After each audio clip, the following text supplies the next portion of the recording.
Hola, muy buenas a todos. Estamos en el streaming en Twitch de la presentación de la nueva expansión de World of Warcraft y vamos a ver qué nos llega.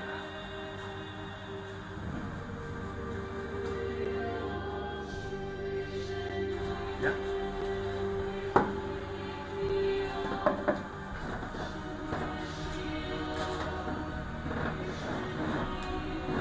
Estamos en directo.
De verdad he traído servilleta.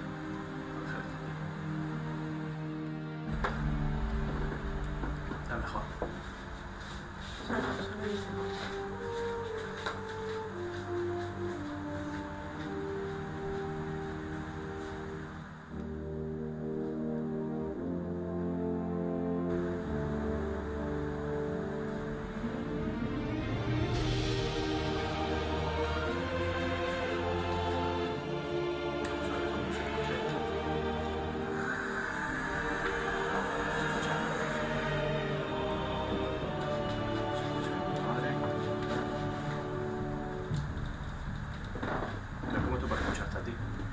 Porque si no te voy a escuchar y si tenemos que comentar algo, pues mejor escucharse. Tú deberías hacer lo mismo con esto, así, porque así no cae.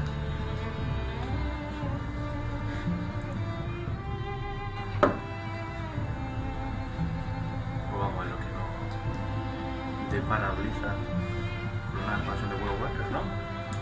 Bueno, vamos a ver.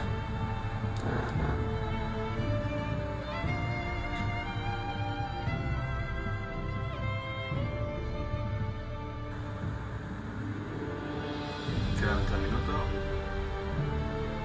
Son las 5:57.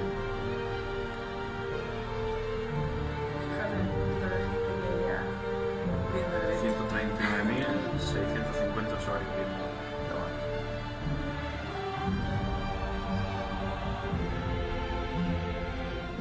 Estamos reproduciendo el streaming desde YouTube porque en Twitch tenemos problemillas.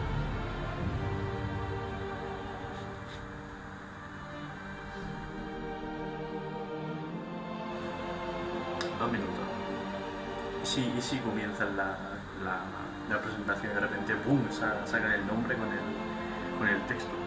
Imagina, World of Warcraft y abajo la expansión, nombre de la expansión. Quedaría bastante rico. No creo, pero bueno.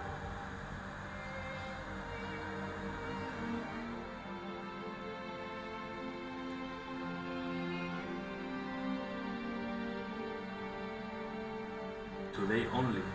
A lo mejor solo la presentan como tal en directo y quien no lo vea puede ser como una mierda, aunque es imposible como tal.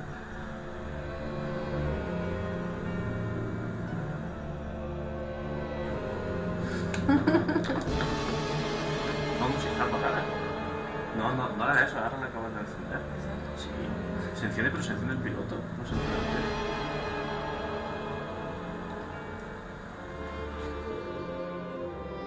Ah, Vaya.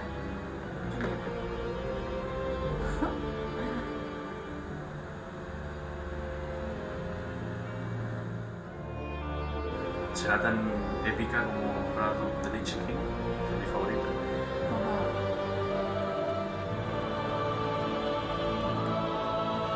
Veremos, a ver.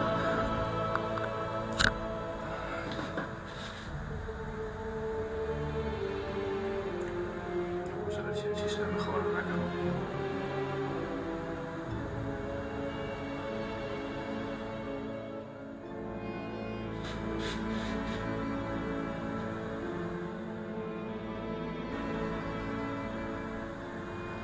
Sí, se escucha el ruido de fondo es nuestro ventilador porque estamos en el sur de España y aquí hace mucho calor.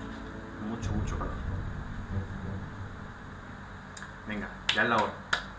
18:00. Vamos. Ya está la musiquilla.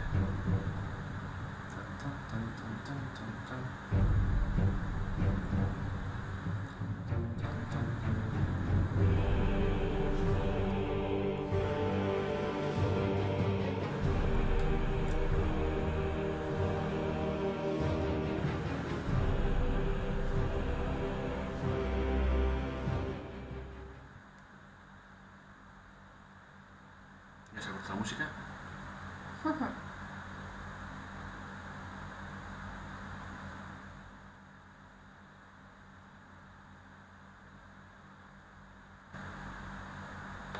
Vamos a ver.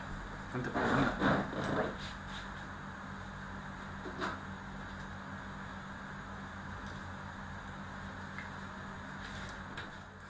Para eso me pongo yo solo.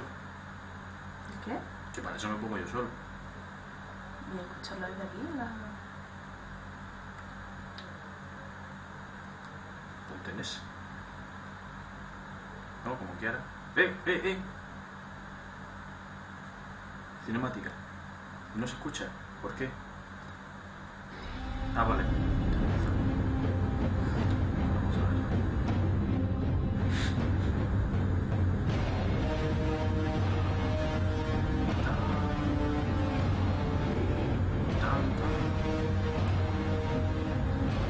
¿Sabes, gente?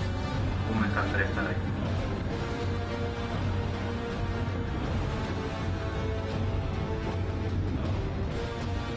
Gente como loca.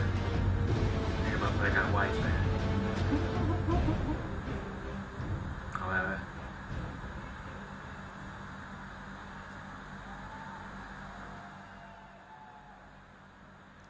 Alright, welcome and hello to the Blizzard stage at Gamescom in Cologne! We're coming to you live from Germany! And as you can hear, everyone is as excited as going to reveal the new World of Warcraft expansion! A ver. Ya le empieza con la expansión. We're gonna have 3 members of the lovely World of Warcraft development team coming here ¿Qué será, on Sueño the Esmeralda? stage, revealing the expansion and sharing everything they Directo. can with us today. But before all of that is gonna happen, I just want to make sure that we're all up at speed, right? We wanna know where we stand right now in World of Warcraft, and that's why Tampoco we esta mujer prepared está a un little poco video atacada, for ¿no? you on the story so far. And I tell you something, apparently I have been told that there's a little surprise Está at the hype, end, ¿eh? so let's try to watch out for that. And let's look at the video. Vídeo. The Iron Horde will prevail, and all that stand against us will die. Pues los otra, ¿no? Que se queda pillado, no. No se puede quedar pillado esto. No, al mes. ¿Pero qué pasa aquí ahora? ¿Se queda pillado? No puede ser. ¿Pero qué cojones? No. Vale. Raise up, Iron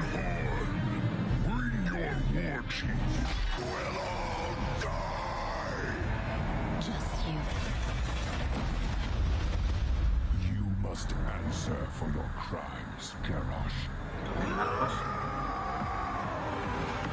All I did.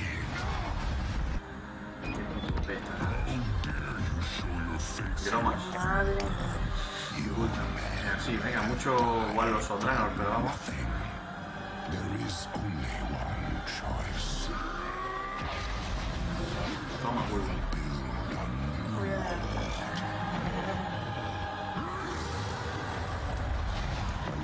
Forge an unstoppable weapon.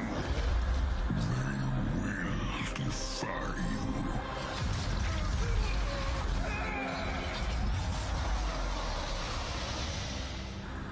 A ver qué pasa. Jenna is free. Ah, no, es libre. You don't think it's over?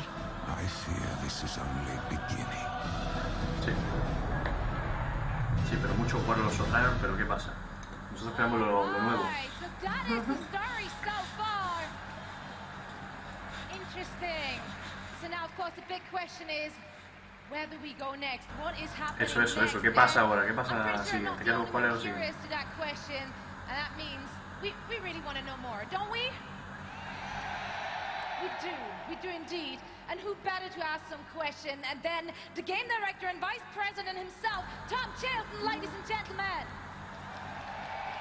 Vamos a ver. Directo del juego. Tom, it's always great to see you back. It's not your first Gamescom. You're looking at so many excited faces. How excited are you about this announcement? No joke. This is really, really exciting. This is amazing. I love coming to Gamescom. And frankly, this is why. Yeah, I mean, it's an amazing crowd. That's pretty darn obvious. Yeah, it really is. Now, you can tell the atmosphere here is pretty good, I would say. Yeah, It's pretty darn good. How is it in the office? You guys have been working on a secret for such a long time now. Yeah, we really have. We've been in production on this expansion for quite some time now. And it's always very hard to keep things under wraps and talk about what's happening right now and not really spoil things for the future too much. So it's really exciting for us, really gratifying for us to finally be able to share that with you all. Well, the good thing is, I read a lot of suspicions and leaks, but yeah, I don't know. I don't think anyone really hit the nail so far. So that, ¿Cómo que no? no one did. And that makes it Hostia. all the more exciting. Now, you brought us a lot of Dice que ha habido muchas filtraciones, pero como que ninguno ha dado en el clavo. Que ninguno... What we're going to do is we're going Que to lo just sé, do a que video. llevo segundos antes que tú. Really an important connecting point Eso no between interesa que the end of sepa. the storyline of Warlords of Draenor and the next expansion. And so hopefully you Hey. guys will really get excited for what that connecting point is. Right, so let's take a look Yeah. at it. Vamos. Trata de irnos a Vamos. brillar. Pues te jode. Ahora cállate la boca. Sara. A ver. Vamos. Vamos. Hostia. Hay Gul'dan, ¿no? Hay Gul'dan.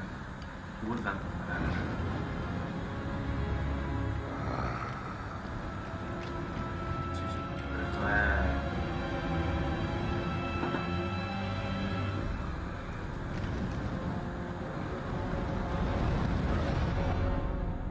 ¿Qué pasa ahí?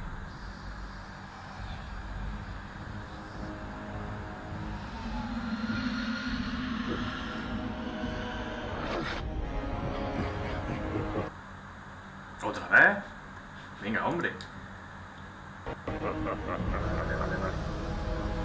¿Eh? Illidan. ¿Es Illidan?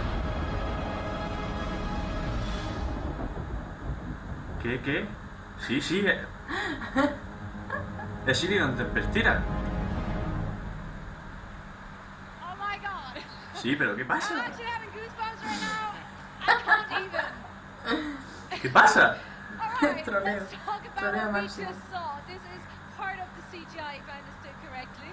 Well, this is actually a completely independent piece that is just meant to be a connecting tissue between the expansions. Mira, colgado. Hostia.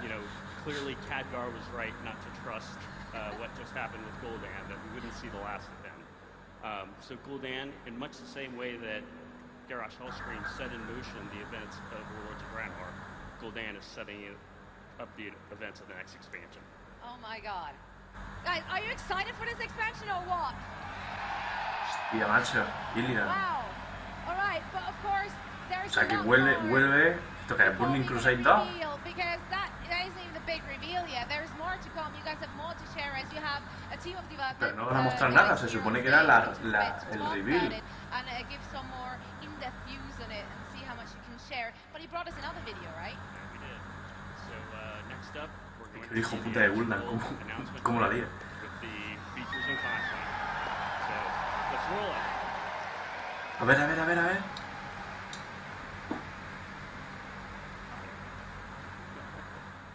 Yeah, so let's take a look at this announcement trailer right now. A ver, anuncio del trailer. A ver, vamos.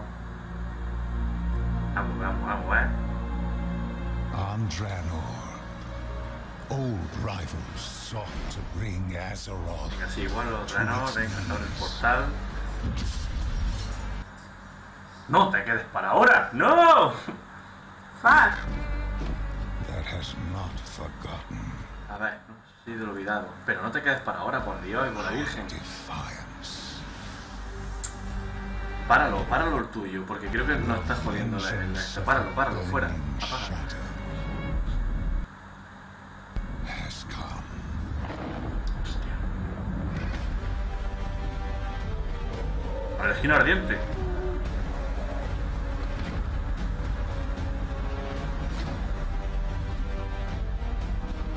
Dios, de Broken Island. Dios, qué guapada, ¿no?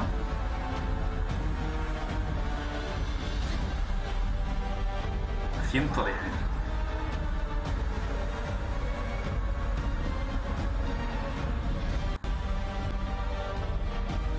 Vamos, mola. Qué guay eso, parece diablo. Nuevo sistema de honor. Artifact Weapons. Hostia.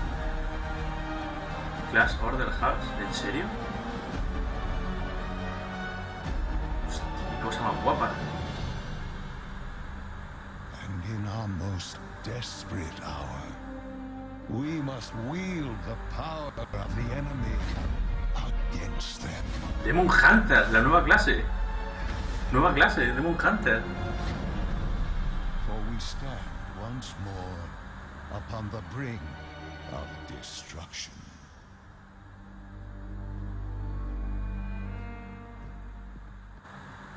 No te pares, por Dios, no te pares.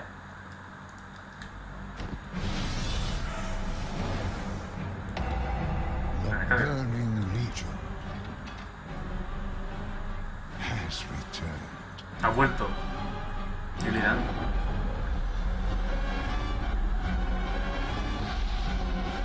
Hostia,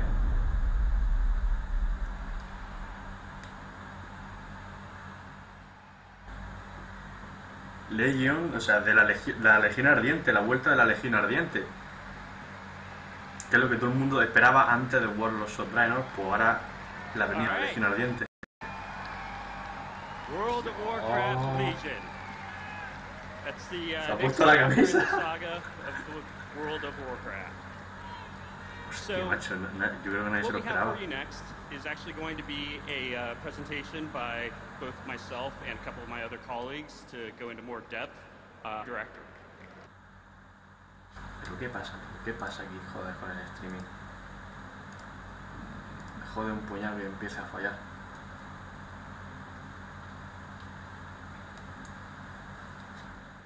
¿No se escucha ahora o qué pasa?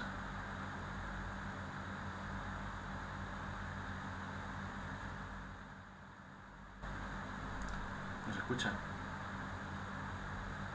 Development for the last dozen years. So, Alex. Next up, we have Ian Hazakostas, lead game designer.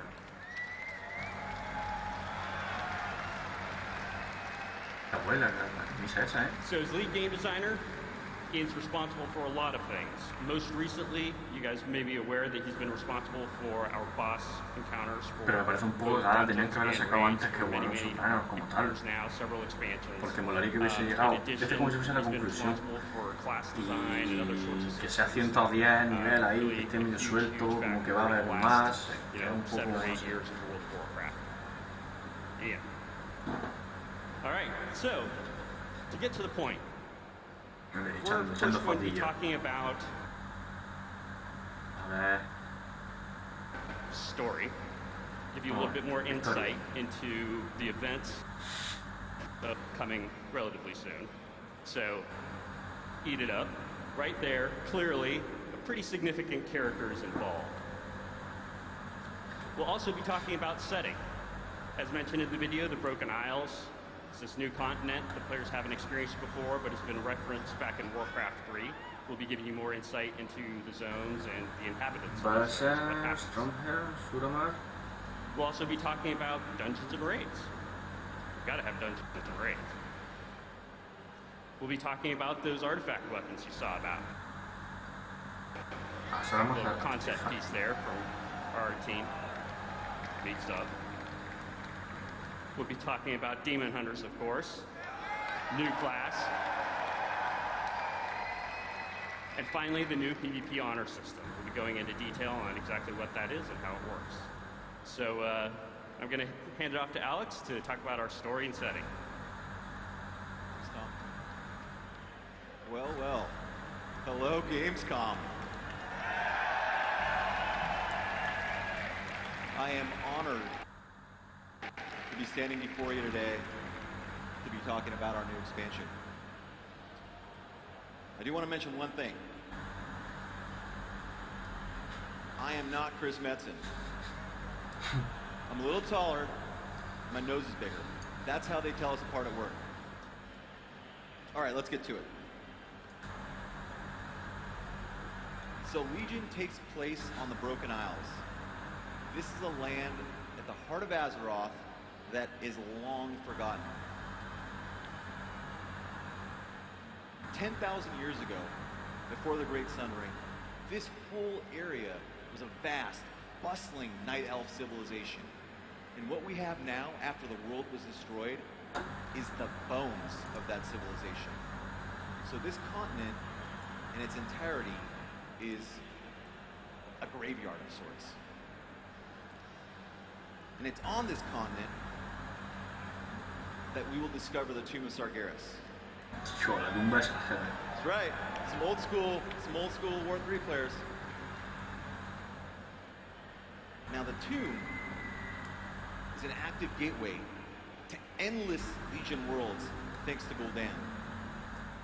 Estábamos tan centrados en la otra expansión que se nos había olvidado la Legión Ardiente. Then the War of the Ancients is currently underway.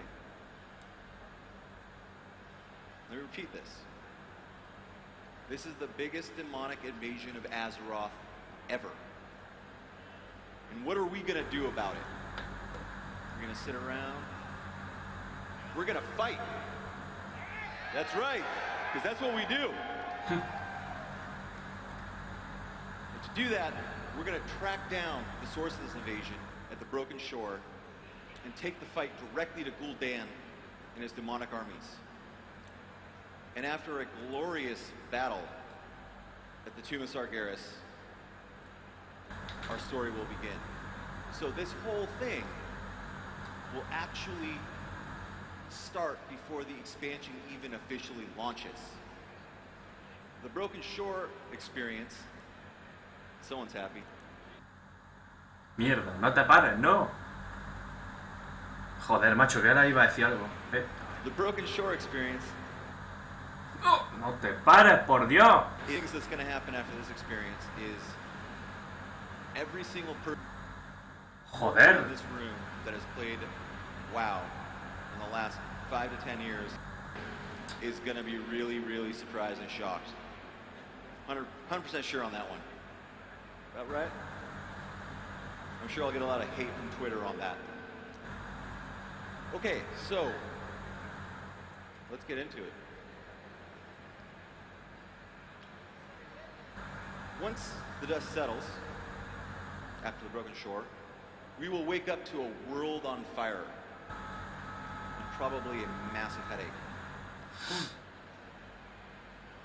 But we're not going to let a headache stop us from saving our world.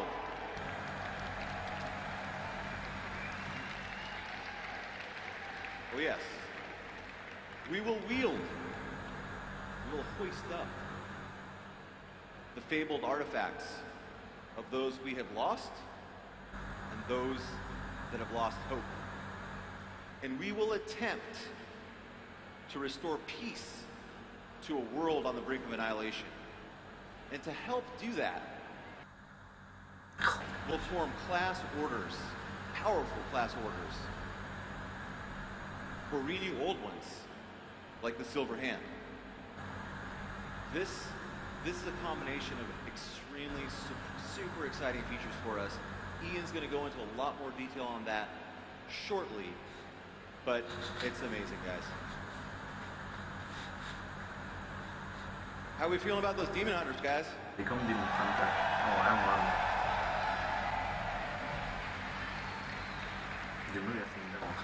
Sorry, I can't hear you. I was getting water. How about those demon hunters? Good?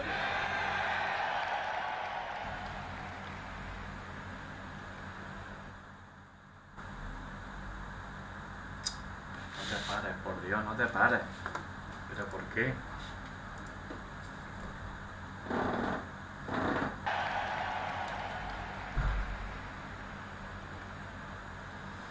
We're going to need all the help we can get to fight the Burning Legion. Face demon hunters at all, they all wanted to kill us, mostly. And after this, they may still want to kill us a little bit. So, we will see through Illidan's eyes the story of the demon hunters, the Illidari. We will go back to the moment during the siege of the Black Temple where we see Illidan send his demon hunter Illidari back on a special mission. So, anyone play Burning Crusade in here? Joder, es que hay gente que ha jugado Burning Crusade. So you guys remember, back in the Burning Crusade, when we were running up the Black Temple in the halls, we were all excited to go take out Illidan, and we were praying for Warglaives to drop. Well, Illidan had other things going on in the background, like sending his best, most elite demon hunters on a suicide mission. So we'll go through their past into the shattered demonic prison world of Mardum. This is the world that Sargeras created when he was a good Titan to hold all of the demons that he captured in the entirety of the universes.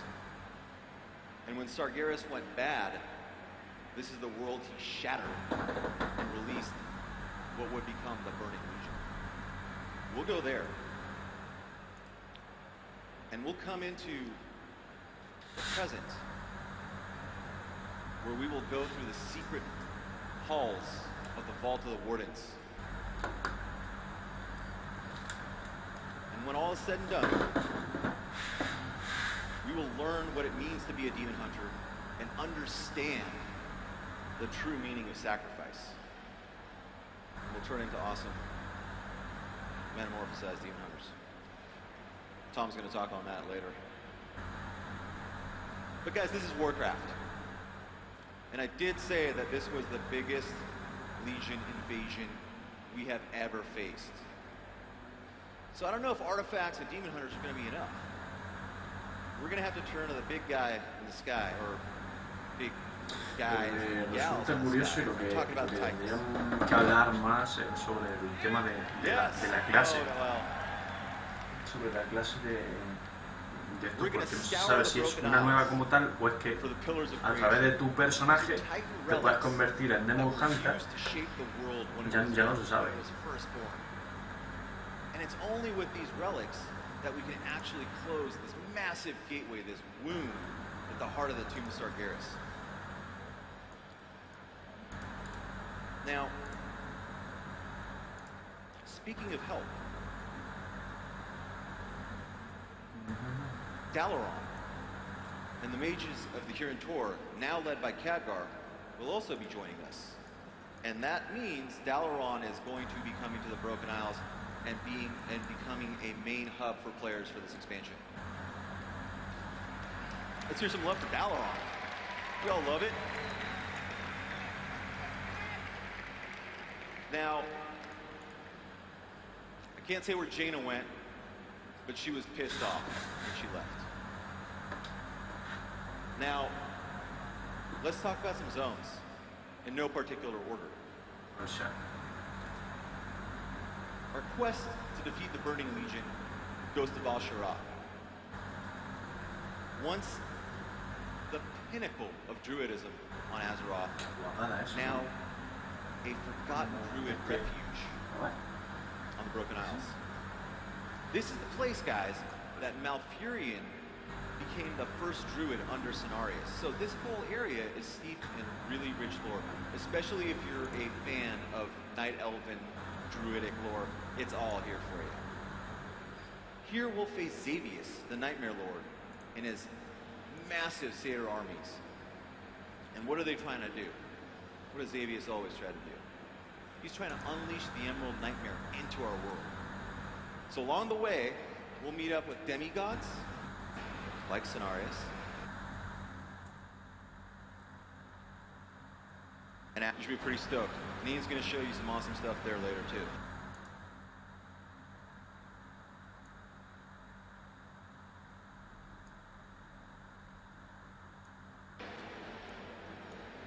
But if we can't fight back Xavius and stop the Nightmare from coming into our world, it's pointless.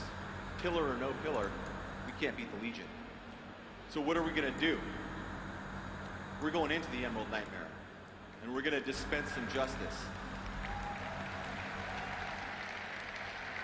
And while we're there, we're going to get a couple big glimpses into the Emerald Dream. No te pares. Joder, macho. We've been talking about it for a while, and it's time. All right. Thousands of years ago, in search of their Holy Land, we'll discover the Halls of Valor and Helheim, home to two Titan Keepers that have been warring for thousands of years. We'll also learn of the origins of the Valkyr and the Kvaldir as we ride the massive ship of souls, the Naglfar, into the Maw of Hell. And all the while this is going on, we'll be fighting the Vryk'ul's God King and his minions, who are now pawns of the Burning Legion. Stormham's a beautiful area, by the way. El nombre un poco soso, no sé por qué. El tema de Azuna. World of Warcraft. So you know when I first talked about what this expansion is, le llamamos, yo que sé, the bones. Yo que sé, algo diferente. Aunque sea la Legión Ardiente, pero que se llama otro nombre, pero solo Legión ahí The first moment you step on the territory on the no me agrada mucho. you will instantly see ¿Y allí? that this place was Suena once así, something suena Suena frío, sí, le falta suena- sustancia. Sí, le falta falta and it's still special on different Falta la ways. chicha. con lo que molan los nombres que Here han we'll puesto a las discover expansiones. the ghosts of ancient night elves in the Misa area, Pandaria, Warlords of Draenor, a dying breed Legion of of blue Nemesis, dragonflight, Legion, que suena will be introduced to the Nightfall, muy que se le puede haber exiled puesto otra royalty from cosa. Suramar that have been left to die outside the protected walls of their city. We'll also be racing someone named Queen Ajara and her minions for control of the Pillar of Creation in the zone. Overall, a pretty epic experience. Moving on. High Mountain. High Mountain. High Mountain. At the highest point of the Broken Isles, we find High Mountain, home to the High Mountain Torrent, the keepers of the relic of Kasteroth. Also, the keepers of really badass horns, if you paid attention to that cinematic for us. If you didn't, you gotta check it out. Huge elk horns. High Mountain's rough terrain. Rough, tough, it'll kill you. Which is why only the biggest and strongest creatures of the Broken Isles live up here. Like the Drogbar. And we're gonna have to kill a lot of Drogbar to save this world. And while we're there, we're gonna visit the lair of the Earth Warder, Neltharion, and seek some answers, and hopefully get some answers. For those of you that don't know, Neltharion, during the War of the Ancients, became Deathwing. You know, that guy knows. Became Deathwing, and then during Cataclysm, he just became dead. And so, we don't have him to worry about anymore, but we have other things. While we're up here, we may also run into some falla el vídeo, this pero is a big no el area. audio. There's big game, there's a big hunt. Nessingwary is going to be close by. A lot of Nessingwary love. And lastly for today, guys, I'm going to hit on Suramar. At the heart of Suramar, we will discover a new race of elves. Suramar. Made off of an old race of elves. These elves have lived here for the last 10,000 years and flourished from the use or abuse of their incredible magical ability. Es que si se jugase a lo que era Warcraft antes, no Warcraft, sino Warcraft, lo que era el juego, se ve toda esta historia. More bad news, they have the last relic that we need. So what that means is we'll have to kill every single one of them, plus all of the elite Legion guards that guard their city, and probably Gul'dan to secure that last relic. La verdad es que, si te digo la verdad, me ha decepcionado un poco la expansión. Porque yo esperaba que sea algo super mega y epiquísimo. Y la Legión Ardiente, para World of Warcraft, es lo más épico que hay, pero la han mostrado muy mal. Personalmente no la han sacado el jugo que deberían de sacar. Porque merece mucho más y no se la han currado tanto.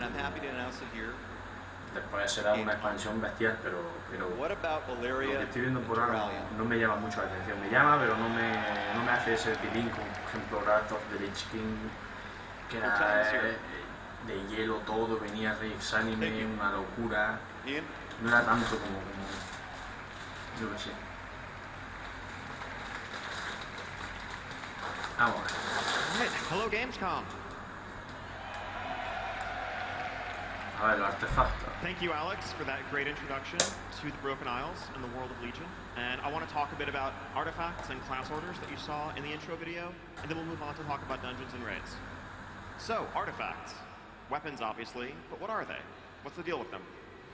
So, as Alex mentioned, the Legion represents the greatest single threat to our world that we have ever faced. And in order to fight this ultimate enemy, we need weapons. We need weapons of greater power than any we've ever had before in order to stand a chance. And that's where artifacts come into play. Every single specialization in the game is going to have their own artifact to seek out and to wield and to use against the Legion. So depending on your class and your spec, that will heavily affect the way your story plays out and what you're interacting with in terms of the system. So, well, how do they fit in? The first thing you're going to do when you begin the Legion experience after the events of the Broken Shore is seek out the artifact for your spec. Follow your destiny and heed that calling to take up this ultimate weapon. And that experience is going to vary depending on what class and spec you play. So for example, if you're a Retribution Paladin, you'll be returning to the location of the Broken Shore to find and seek out Ashburn where it fell in battle and was lost, so that you can take it up and wield it. If you're a Protection Warrior, you will follow up on the legends of an ancient Rykul king who was buried with a sword and shield.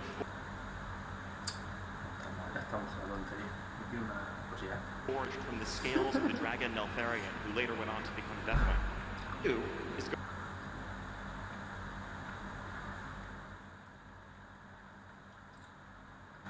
go to Icecrown Citadel, find and seek out the shards of the weapon where they lay after the faithful encounter with the Lich King at the end of Wrath of the Lich King. You will take those shards up and you will reforge them into a pair.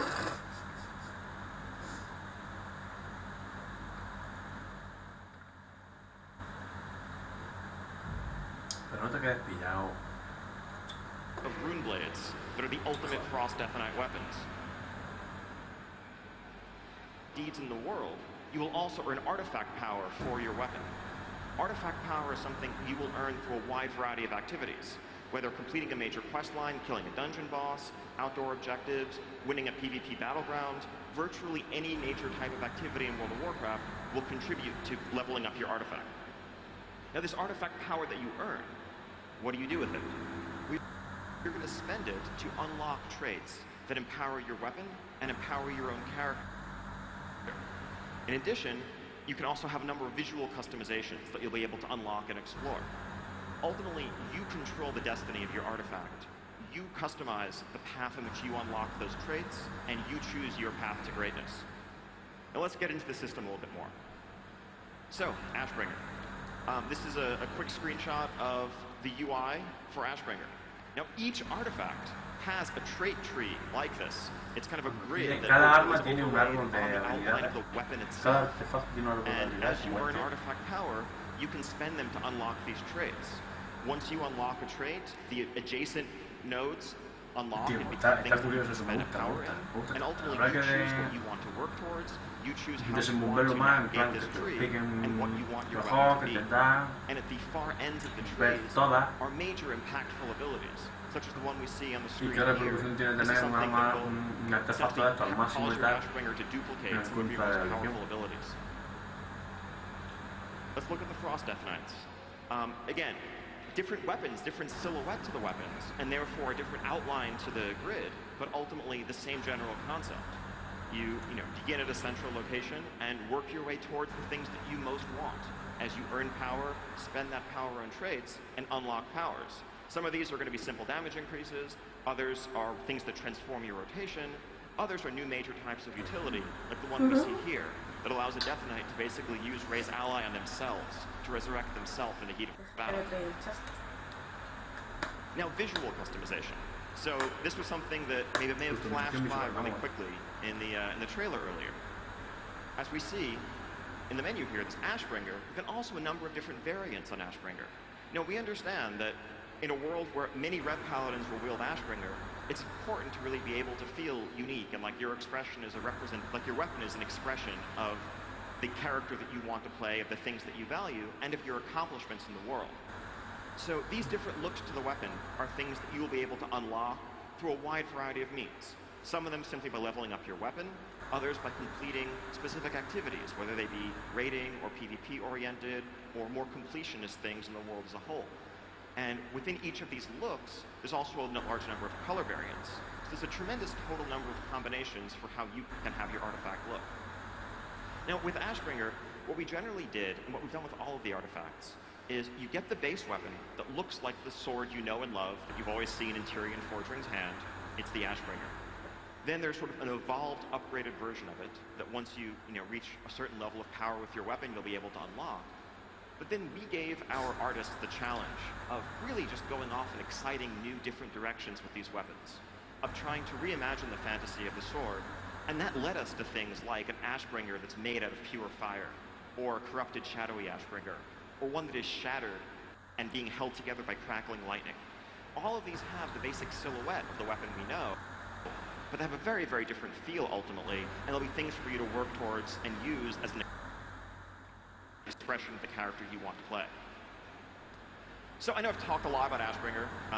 Let's look at some other weapons.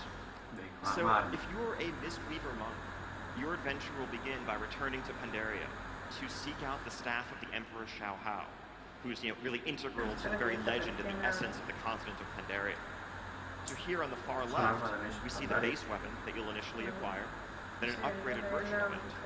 But then we've reimagined that staff in the inspiration drawn from the various animal gods of Pandaria, whether it's Yulan, the Jade Serpent in the center, or Shiji, the Red Crane on the No, far a la muerte no, la muerte la Shan, staff, second from the right between them. Those are all things to work towards, and again, you can pick the look that you want, pick the thing that excites you most to be what you show off. Ashbringer. So guapada. Exactly. I can't say enough about the amazing art and the work that our artists have done on these weapons. They just blow us away. So yeah, the base Ashbringer, the holy version, and then fiery, shadowy, and lightning. Large variants, but they all have that essence that says this is Ashbringer. Next up, a new one for many people. So Falo Malor. this was actually a spell sword wielded by Archmage A ver si enseña la flor. used this in his battle against the Lich King at Icecrown Citadel, and the sword was lost there. So if you play a Fire Mage, you will begin the expansion by seeking out that blade. And when you take it up, you see the base version on the left. It is, a very Blood Elf origin fire spell blade. An evolved version, but then the fantasy goes in different directions from there if you want to customize it in a Fel direction, or sort of a molten lava direction, or the heavy Titan influenced one on the far right that has a very different feel to it. It's all up to you. The Eagle Spear. So this is something that is new to the lore. It's heavily associated with the High Mountain Torrent. This is basically a fabled weapon of the Tauren tribe in High Mountain that you will seek out. You will track down the powerful creature that claimed the life of its last wielder, defeat that creature, and take this for yourself. The animal inspirations for the spear, you see, the base version is sort of themed after the eagle. Then in the center we have a wolf theme, a serpent, and a bear. Right. This weapon will be something that survival hunters can seek out and claim. So next up, Frost Death Knights. So these are the blades that you will forge from the shattered shards of the greatest Death Knight weapon of all time. The base version on the left, and the initial upgraded version second from the left. Now for these weapons, we actually didn't go in such crazy different directions. We didn't do a fiery sword. I mean, they're all kind of, it's a question of what you like most as Death Knight. Do you like skulls, or frost, or more skulls, different skulls? But they're all different variations on the essence, the fantasy of what being a Death Knight is. And, when you think Runeblade, this is what comes to mind. That is what your artifact needs to mean to you. Doomhammer.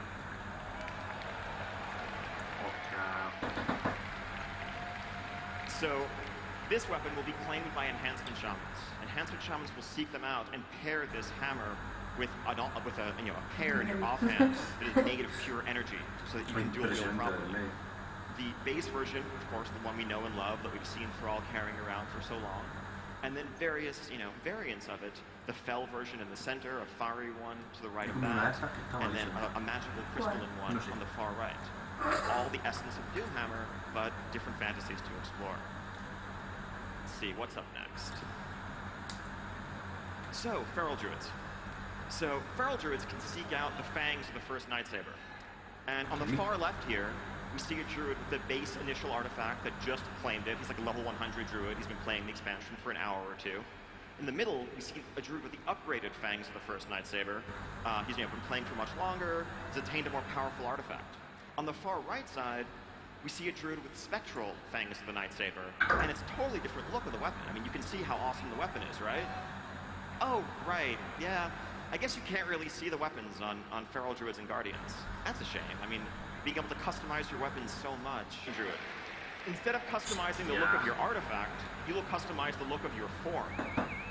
So on the left, here we see a Druid with the base fangs of the first Nightsaber. On the right, that spectral variant. Now, of course, there's many different color variations on each of these, and more entirely different models that we just couldn't fit on this slide, but there'll be the same number of variants as every other class has. So that's something for, Feral Druids and Guardian Druids to look forward to. Oh, and by the way, yeah, on the last slide, that was an updated high-res version of the base cat form, in case you were wondering. Mira, es un druida, tío. Guapísimo. Okay, so that's some of what artifacts have in store for you. We're going to have a lot more to discuss, in the future, but that should kind of give you the gist of what they're all about. Now, class orders. So, as Alex mentioned, in the aftermath of the events at the Broken Shore, our world is in flames, and we are struggling to survive in the face of the Legion threat that will just overwhelm and destroy us all if we don't stop it. And the Alliance and Horde, they're just not going to be able to come together and work together in the ways that need to happen to overcome this threat. But instead, it's the classes that actually band together to do that. Whether it's ancient orders like the Silver Hand at Light's Hope Chapel, or the Mages of Dalaran, they're coming together, working together as a class to save the world and to do what needs to be done. And of course, they look to you as their leader, because you are the one who has just retrieved a fabled artifact of incomparable power. You are the wielder of Ashbringer. You are the wielder of Doomhammer. Who else would lead them if not you? And so this really underscores one of the central themes of the Legion expansion, which is really a heavy focus on class identity. We want you to feel, if you're a warlock, to feel like a warlock, and for that to feel different than being a paladin, because they're about very different things. Even if their goals are the same at the end of the day, which is to defeat the Legion, they're going to go about in very different ways. They're going to have very different allies. They're going to have very different powers to call upon in the process. So the order halls represent a base of operations for your class. They're kind of like a private clubhouse that you share with other members of your class. It's a shared space where you'll see other paladins running around or other shamans. It's not personal like the garrison, but it is a private space just for members of your class. The best analog is probably something like Acheris, the Death Knights are familiar with. You know, the necropolis floating above the Plague Lands that is only accessible to Death Knights. So these will be in locations that are thematically appropriate, and one of the second thing you do after claiming your artifact is going to be to found and come upon your order hall and establish it. So shamans will be in a hollowed out cave overlooking the Maelstrom, at a point where all of the elements come together, where lightning crackles in the sky.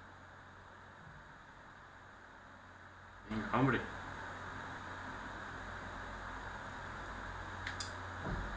Overhead, and molten earth churns in the middle of a swirl. Demons all over the place. So the Warlock Order Hall is actually going to be on a Legion portal world, where only they can travel, because that's what they do. That's what Warlocks are. That's part of being a Warlock. No me había fijado. So this is a screenshot of la pantalla del medio en inglés y en la otra en alemán. This was, something that was shown briefly in the video, and every class is going to have their own unique space that they will return to with unique functions. This will be the place where you go to customize and upgrade your artifact. This will be the place where you have certain special quests and other missions available to you, and it's, en plan your class no de identity clases, pero first and foremost. como tal de tu clan, como si tu hermandad. In your order hall, you're going to have champions of your class, of your order. Now, this is an evolution of the Draenor follower system. Whereas in Draenor, you were raising an army, right? You needed to defeat the Iron Horde, so you went out into the world and you were recruiting anyone that you could get your hands on, regardless of what race they were, regardless of what class they were. Anyone who wanted to help you fight the Iron Horde, you wanted their help. But que numbers conquistaba are un reino, no sé cuánto, pues tenías tus halls, había varios en el... Como en una ciudad mismo había varias posiciones, y si tu clan tenía eso contratado, o tal, pues era tuyo. Como tal, claro, clan halls, los no sé qué halls, había bastante en toda la ciudad. Que ibas a Godan o en cualquier lado gigante, que eran ciudades, entonces como si te vas 4 calles para abajo aquí en la ciudad y te encuentras un local que es solo tuyo, pero en el mundo entero, no es que esté en tu sesión, no, en el servidor en el que juegas. Y esto eso es para ti y para tu clan. Y ya sabemos cerrar las puertas según tu día. Puedes dejar abierto, cerrado, que puedes cerrado solo para tu clan. Entonces es un sitio que da igual lo que cambie el mundo, que eso es solo para ti, exclusivamente para ti, es un sitio en el juego que es para ti, da igual las sesiones que haya, no, para ti. Y me parece muy curioso, eso mola. Esto es algo muy parecido con el LL2. Luego, hay secciones de reuniones, del clan, hablar tal, hablar de otro. No,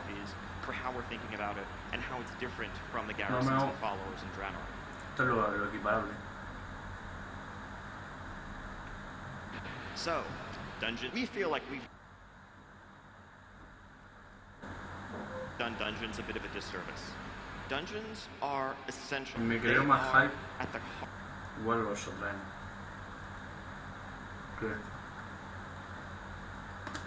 Part of what makes the experience awesome. Porque igual los Sopranos me veía el trailer 40.000 veces. Las cinemáticas hasta quemarlas. La música era sublime y aquí, no sé, no lo he visto tan épico. No han mostrado el World of Warcraft Legion ahí como si fuese el acabose. Igual nosotros no, sí, porque salía ahí la música So first up, World of the Warcraft y halls of Warcraft Valor, Online, as boom, Alex mentioned, this is one of the levels barrido fuerte y claro, high up no in tiene the menos clouds prueba, over Stormheim. And this is sort of a look at the dungeon itself. This is sort of, you look at the grand entrance, this is what you see when you first zone in.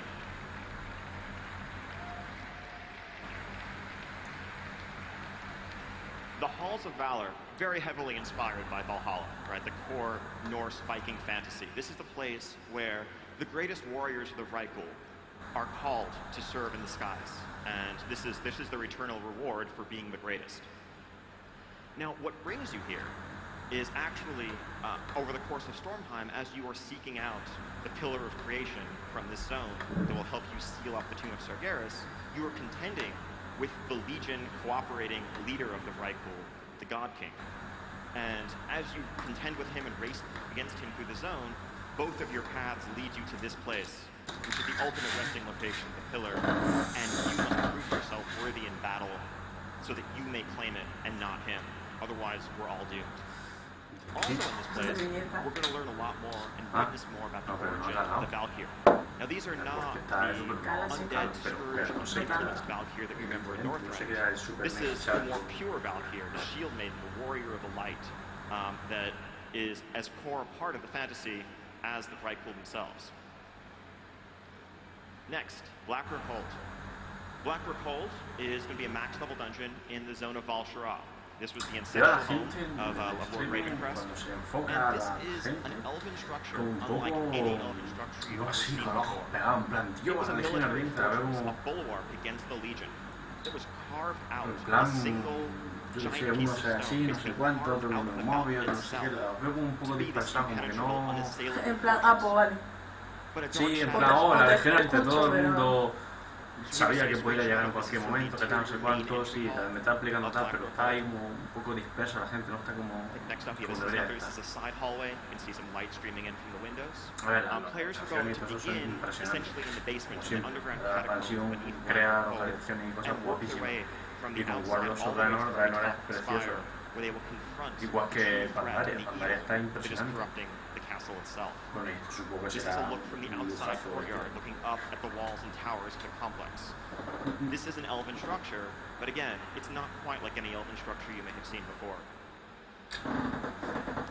Next, the Vault of the Wardens. So this is a place that will be very familiar to demon hunters. As a demon hunter, and Tom will tell you a bit about this in the next bit, this is where you awaken. This was the Warden maximum security facility. Wardens being those awesome cloaked figures like Maya that you may remember from Burning Crusade. This is where they have kept all of the greatest threats to the world. Demon hunters among them, but also countless other terrifying monsters. And this is the place where the events of that cinematic that you saw before the expansion announcement trailer happened, where Gul'dan found Illidan, where he was encased beneath the vault. Now, what was he up to? What is his plan? What is his purpose? We don't know, but it's a sure bet that it's nothing good. It's nothing that we want to have happen. And so we're going to begin investigating that mystery. We're going to begin hunting down Gul'dan and Illidan in this place. So here we see, this is one of the top levels of the Vault of the Wardens. We see some of the owl symbolism and that crescent half-moon shape that is their characteristic glaive that they wield. We see that prominently throughout this place. Very ornate, but also a place of great darkness and great evil. This is a lower level of the dungeon. You see cells lining the walls where all manner of former inhabitants have been kept.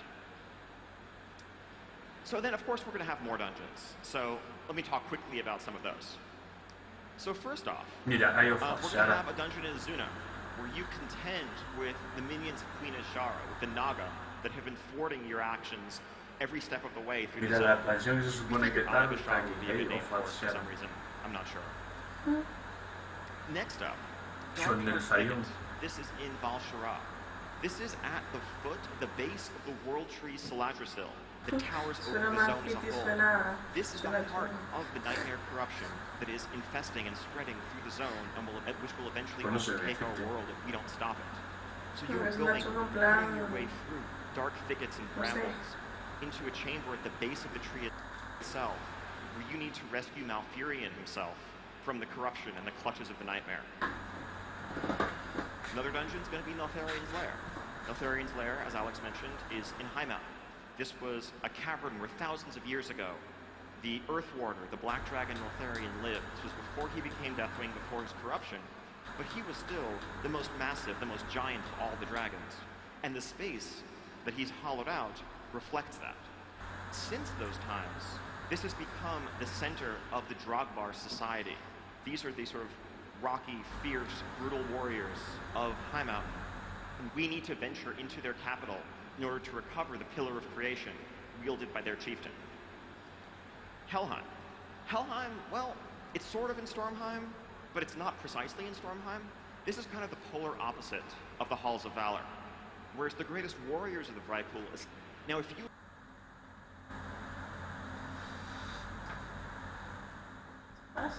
Que se está quedando parado. Like the Gribrail Depot,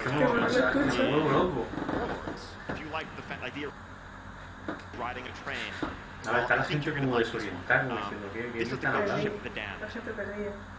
O la mitad no entienden inglés o algo, o no saben dónde están, pero están como desorientados, están como diciendo, ¿dónde están?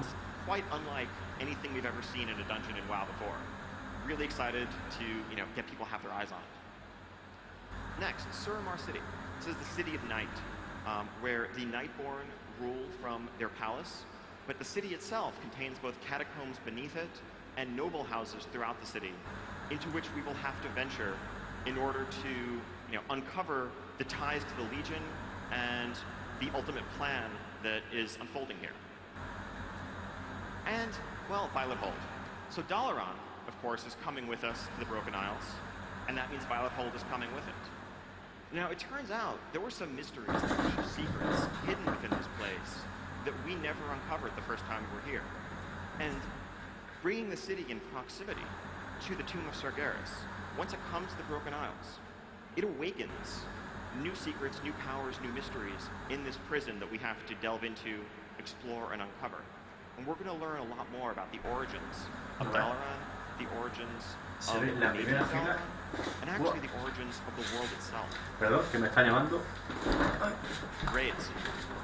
So, for raids, we're actually pretty happy with how the overall structure in Warlords of Draenor played out. We had, High Mall initially with 7 bosses that opened up a few weeks after the release of the expansion, and then sometime after that, Blackrock Foundry with 10 bosses. So we're keeping that overall structure. We think that's a good amount of raid content, and that's kind of what we're aiming for, and that's what we want to deliver in Legion. So the first raid, this is going to be the Emerald Nightmare itself. We have heard from players, as long as we can remember, since really the first days of World of Warcraft, that they wanted to see the Emerald Dream.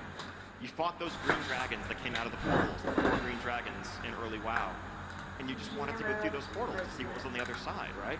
Well, now you get to. The Emerald Dream was... Lo siento, son problemas del directo. ¿Qué dices? Lleva toda tu vida queriendo decir eso. ¿Qué ha salido? It was the perfect, untarnished, unspoiled version of our world, verdant and green and full of life. But something has gone horribly wrong. ¿Qué me perdí? Ahora sí que climb up into the tree itself. Anda, la pesadilla esmeralda. And actually cross through the barrier that separates our reality from the reality of the dream. We will go in, root out corruption, seek out scenarios, and ultimately confront Xavius himself at the heart of the nightmare in this ultimate conflict and the corruption of the Emerald Dream. Vale, así 7 bosses, el sueño esmeralda, Our next como tal, y algo del sueño esmeralda. This is the palace in the city of Suramar, where the Grand Magistrix, who has brokered this dark deal with the Legion, looks over everything and runs the city. Hostia, face off against Gul'dan. For a dark purpose, and Enfrentarte they have used and corrupted one of the Titan flows of creation to shape their society, to create this Nightwell, a conduit of dark energy that is the center of Suramar's power. This is a 10-boss raid, very traditional, somewhat reminiscent of Black Temple in terms of its layout and structure. You begin in an underground catacomb, essentially a back entry because you can't go through the front gate. Work your way up to outdoor balcony, is royal quarters, and eventually to the heart of the Nightwell itself. Front, both the Grand Magistrix and Gul'dan, who has come here as an ambassador of the Legion. We've been chasing Gul'dan for a long time, since really the beginning of Warlords of Draenor, when we made that fateful mistake of clicking on him and setting him free to begin our Warlords experience. But finally, he's cornered, he's not going to be able to run after this. Gul'dan is the ultimate boss of Suramar Palace Raid. Now, I just wanted to show you a concept of what the palace itself is going to look like. Now, I know if you really love orcs and spikes and fire and fel, this might disappoint you. I know you might have been hoping for yet another raid since you heard Gul'dan. Okay, it's going to be a green orc raid, right? No. This is the Royal Elven City, the Palace of Suramar. They're an elevated, elegant, magical race, magical civilization, and their architecture reflects that. So this is going to be a very different type of look for a raid than we've seen in the recent past, and I can't wait to have you explore it. Can't wait until you can see it for yourselves. So without further ado, let's hear more about the thing you all want to hear about. Let me hand it off to Tom, and he'll tell you all about it. All right, the Demon Hunter. Demon Jäger. Yeah? Let's talk first about character creation. Obviously, character creation is a huge part of building your character and really getting into it, getting a sense for what the character is. So we have a slew of different options for you that are really unique to the Demon Hunter, so that you can really feel like it's properly expressing the class. So here's a lineup of a variety of different options that we'll have for you. As you can see, one of the kind of features that first jumps out and grabs your eyes is the horns. The Demon Hunters have the ability to have horns, a number of different horn styles, horn types, horn sizes. We'll even have the option to have no horns at all if there's something mentally wrong. Of course, we have some other features too. We have tattoos that you see. A lot of Demon Hunter class-specific armor really exposes those muscles so you can show off your awesome tats. Different types of tattoos, different shapes, different colors, all sorts of good times there. We have skin variations, some of them scaly and demonic, others normal. And then finally, we also have the different types of eyewear. So you can have the traditional Illidan style eyewear, or you can have a veil, or some other different kinds of looks. So, taking a look at all that and really kind of getting a sense for what that is, let's look at what that looks like on the actual character creation screen. La creación del personaje.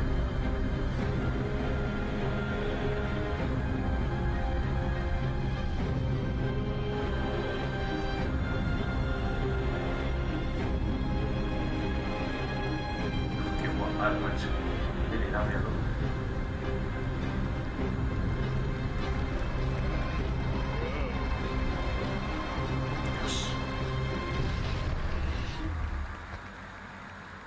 So right at the end there, you got to get a little glimpse into what it looks like to be a metamorphosized Demon Hunter.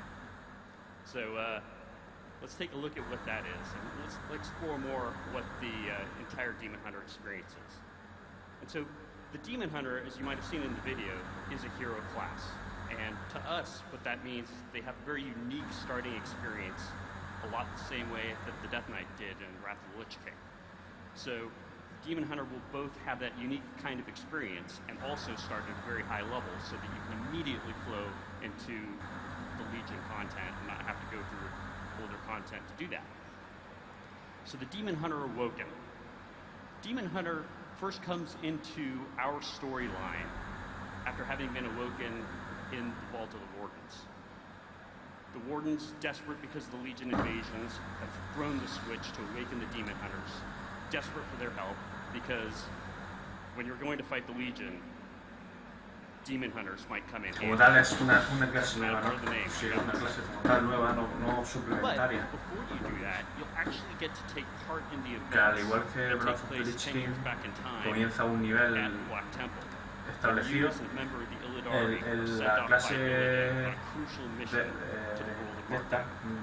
So you get to see Caballero de that la world Muerte, of Mardu right here. empieza a nivel 55, Look at a video that gracias a shows un personaje nivel 55, pues ¿qué es eso?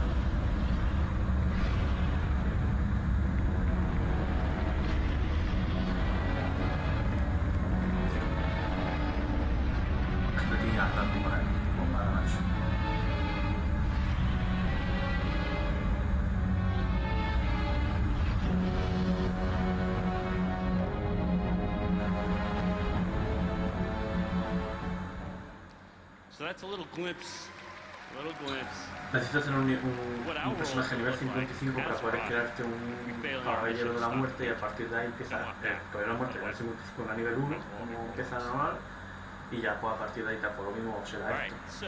Te creas un personaje con cierto nivel y a partir de ahí te lo sector. A ver la especificación. Those specs that we're going to be talking about are Havoc and Vengeance. Havoc is the DPS spec, Vengeance being a tanking spec. So for the Demon Hunters, we're actually going to be doing 2 specs.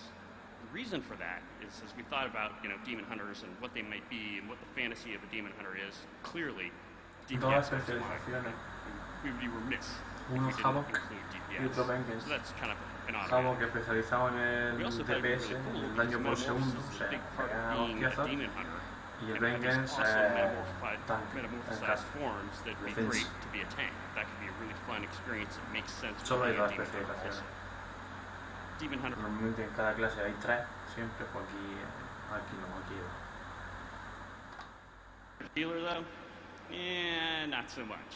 A little bit weird for us, so we felt like that was kind of out of the dignity of the class.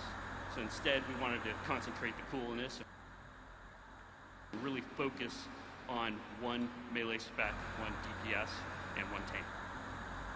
So we feel like that's really the right thing for the Demon Hunter to make them both awesome. Right.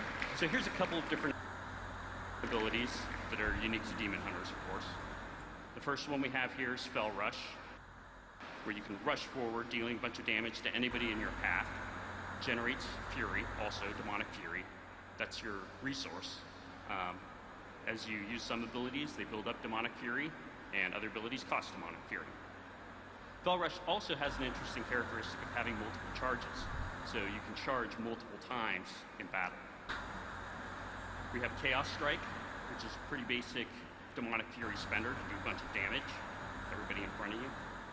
Chaos Nova does area effect damage and also stuns people in a radius on a cooldown. You can also use a ranged ability called Eye Beam. Use those cool little eyewear that you have to focus those beams, zap a bunch of enemies at range.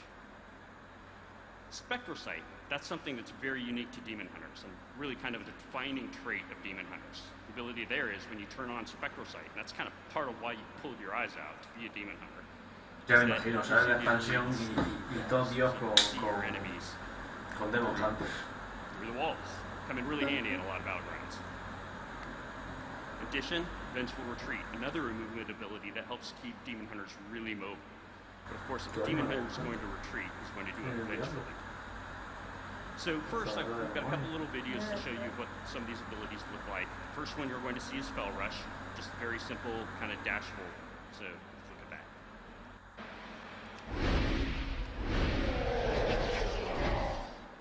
There you go. Use multiple times in succession, right away, boom, boom. Wants to travel, wants to go through and deal damage.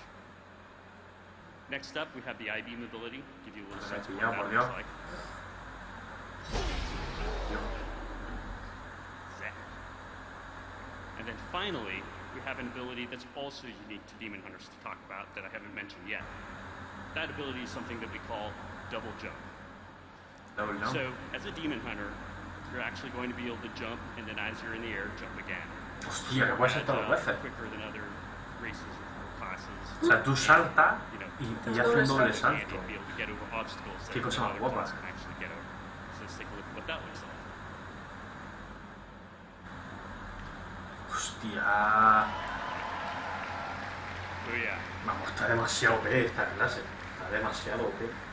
So next up we have a little video that has a couple of different combat abilities mixed together. Yo me imagino a todos, vemos gente pegando saltazos, volando. Como ahora me dices que puede volar y vaya música de tira.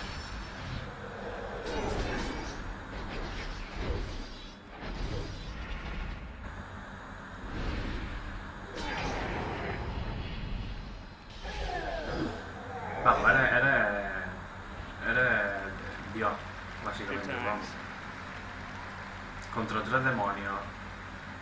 Alright, so hopefully you guys are excited to play Demon Hunters as we are. I know around the office we're all kind of crazy in the head about it, so. It's going to be a lot of fun. Next up, I want to talk about the new PvP honor system. As we mentioned in this video, we're doing an entirely new PvP honor system, calling this version 3. And so to set a little bit of context for that, I want to talk a little bit about the evolution of the honor system over time and set the foundation for why it is that we're going to do what we're doing. So let's look back to version 1. So I had the great honor and opportunity to be able to do a lot of the design work on the original honor system. And at the time when we first launched it, early in World of Warcraft's lifetime, it was really intended to be something that gave players that won PvP something to get excited about and be able to progress in. But it had a couple of critical flaws that led to it being phased out in Burning Crusade. I don't know how many of you played back in the day, the original honor system. But and it was pretty cool for a while, and that's because anytime you killed enemy players, you did battlegrounds, captured objectives, that sort of thing, you gain honor. And at the end of the week, we would tally up all the honor that each player got, and then we would rank them based on how much the honor they got compared to each other, which is fine and dandy in theory. The problem is, you guys are willing to spend an incredible amount of time every single day farming honor, making it impossible for a lot of people to keep up. We had players that weren't even playing their own characters, having their guildmates log in their characters so they could be the #1 honor character that week. Literally 24 hours a day, 7 days a week, that character had to be in battlegrounds, fighting to retain their rank. And the moment they stopped, even after becoming a High Warlord or Grand Marshal, they started losing their ranks. So that was a little bit too brutal. So in Burning Crusade, we moved to a system that was a lot simpler. It's also, carried us for a long time from Burning Crusade all the way to Warlords. That system is essentially a currency system, right? You kill enemy players, you get honor from battleground objectives, etc., and you get currency. You then buy stuff with it, buy PvP gear. It introduced the concept of PvP gear, and this kind of gave us one little tuning point for PvP. It meant that we could do set bonuses. It would alter your character a little bit, but ultimately it was still essentially the same character that you're playing in PvE. And that had a lot of limitations, and it's kind of it's gotten aged. We feel like it's really time to update it and address some of those core issues. For example, we've gotten a lot of feedback that gear has way too much to do with PvP. And so we really want to dial back the effect that gear has. For example, if you look at a character here on the left, you're going to see a character that has the introductory honor gear. And their base item level in this case is only 620. You have a character on the right that has the fully maxed out Conquest gear, and their item level at 700 makes them 80% more powerful, almost twice as powerful, even when you factor in both of them getting scaled up for PvP. Almost twice as powerful as the other player, and that doesn't really feel right in PvP. It's just not that fun to have players running around with that huge of a power disparity. So we felt like we needed a new system that addresses that and really kind of make sure that while gear can play a role, it plays almost no role in terms of how powerful you are. So that brings us to Honor System version 3. Starts in World of Warcraft Legion, goes on forever. I'm sure we'll never do a version 4. That would be ridiculous. So here's a look at what that is. Essentially, that is a PvP talent system. So as you gain honor, you'll actually progress through honor ranks, from honor rank 1 to honor rank 50. And as you progress through those ranks, you earn a number of different perks and bonuses, and the most important ones being these PvP talents that you unlock. These PvP talents are designed completely for PvP. They give us the opportunity that our PvP team has actually been asking for me for a long time to be able to balance PvP more independently of PvE, because these abilities will only work in places like battlegrounds and arenas. So as you progress through the honor talent tree, you'll unlock the abilities, starting actually top to bottom.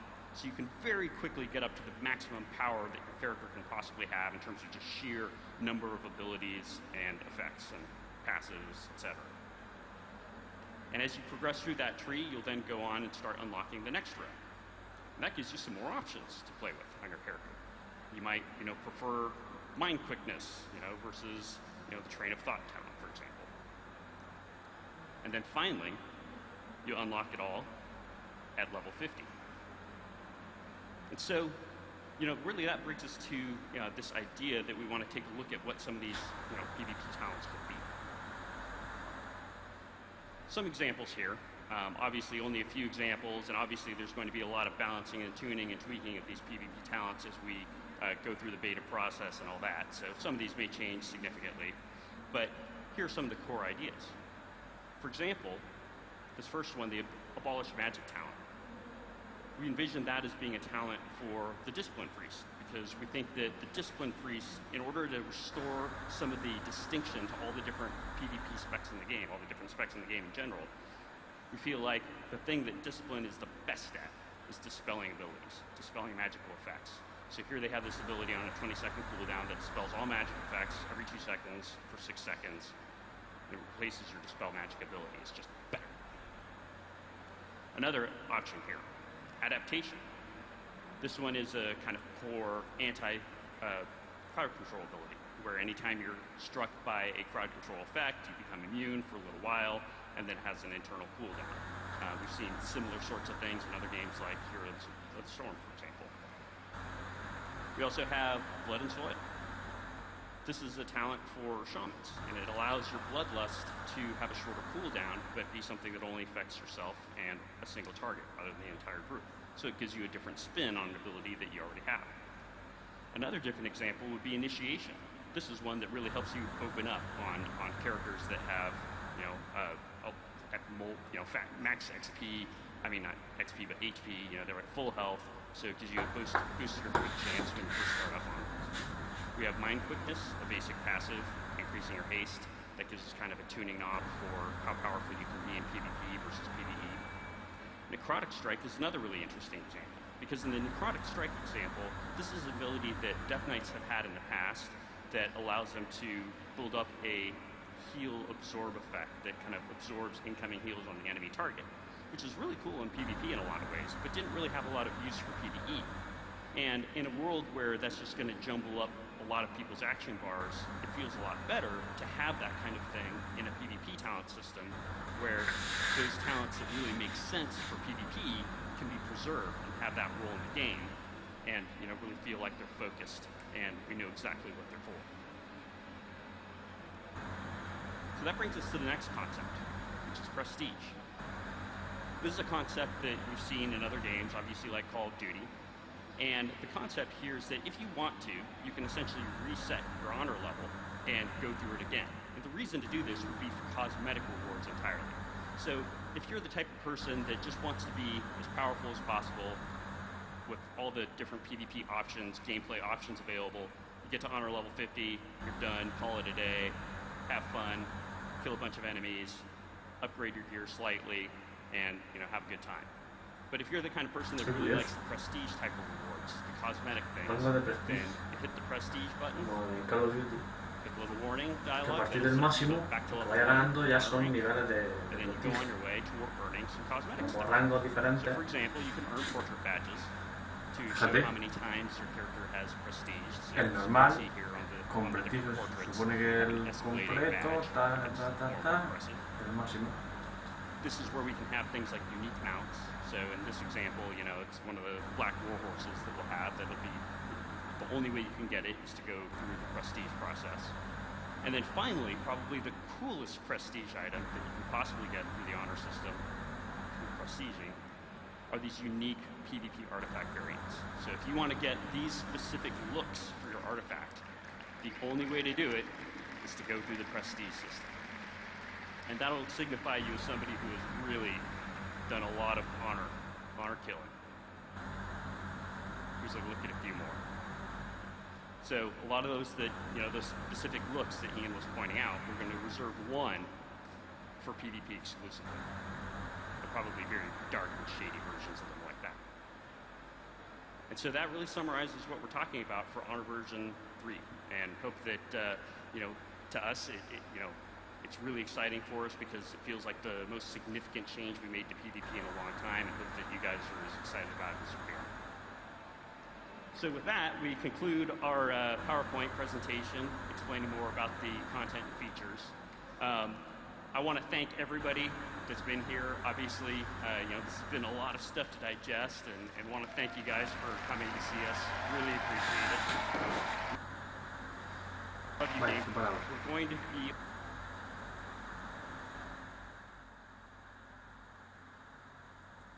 Venga. YouTube. On the live stream on Sunday, where we're going to be answering a number of different questions. Obviously, there are going to be a lot of questions from the community over the next couple of days. We're going to be keeping our ears opening, listening for questions, and answering as many of them as we reasonably can during the live stream on Sunday, so stay tuned for that. And finally, hope to see you all in the beta later this year. So, thank you so much, Tom, Ian, and Alex from the Warcraft development team. You really shed a lot of light on that expansion for us, and yeah, that even got me more hyped than before, so thank you so much for all those details.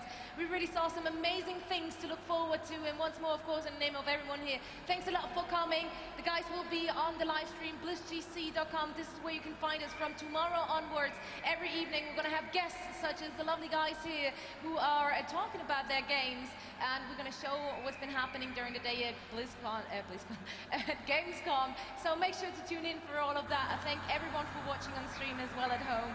So we hope to see you tomorrow. Thank you. Pues aquí se acaba. Aquí se acaba y ¿qué te ha parecido? ¿Qué te ha parecido? Bueno, Warcraft, Legion, nuevos contenidos. A mí realmente el nombre no me gusta. El contenido como tal... El contenido está guay. Lo que pasa es que creo que no se le ha dado... No se ha promocionado bien, creo. O sea que a la hora de lanzarlo no ha sido... No ha hecho boom. O sea, no te ha impactado. Te ha impactado a lo mejor un poco luego cuando has ido viendo lo que contenía. Pero realmente la primera impresión de... Sí, si te enseñan solamente el tráiler... De ese tráiler tal, te quedas un poco en plan... Venga, fierro y ya está. Es más el boom de... De lo que tú ya sabes, de decir, hostia, la Legión Ardiente, bien, no sé qué, te impacta más eso que el hecho de ver el tráiler y decir, tú, hostia, porque como digo, el tráiler de... Vamos, que mira, lo voy a poner, Vamos, Warlords of Draenor, tráiler, puesto Draenor,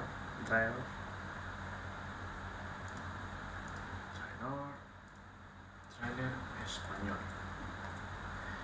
Yo cuando yo vi esto como tal, que empezaba, tal no sé cuánto,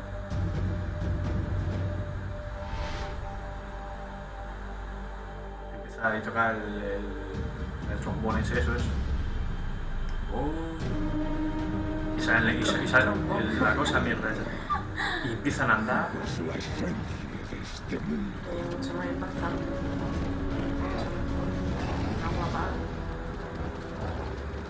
Nosotros somos sus hijos. No, pero espérate, porque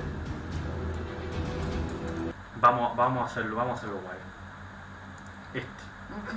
Porque en inglés me puso los pelos de punta, que fue cuando yo lo vi en directo. Pues, pero sobre todo la música, porque la música es súper salvaje.